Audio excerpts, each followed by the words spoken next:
शांति दूत का प्रणाम स्वीकार कीजिए महाराज।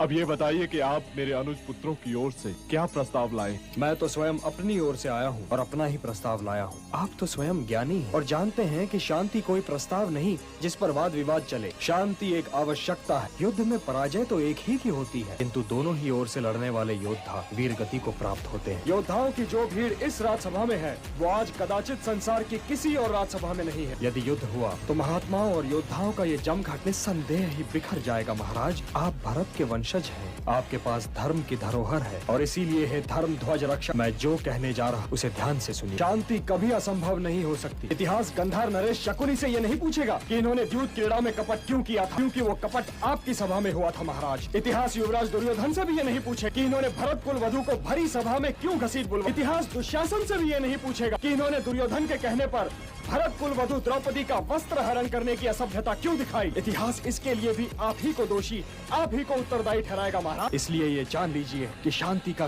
कोई विकल्प नहीं है। युद्ध तो कदाचित कोई नहीं चाहता केशव। ये तो आप भी जानते हैं पितामह, और मैं भी। युद्ध चाहने वाले इधर भी हैं और उधर भी। इसलिए आज कदाचित जैसे शब्दों को राज्यसभा से निकाल दीजिए पितामह, क्योंकि कदाचित जैसे शब्दों की छाया में शांति की बात नहीं हो सकती। इससे पहले कि आप प्राण त्यागें, कुल को एकत्र कीजिए नरेश। इसलिए है धर्म ध्वज रक्षक इंद्रप्रस्थ, उन्हें लौटा दीजिए।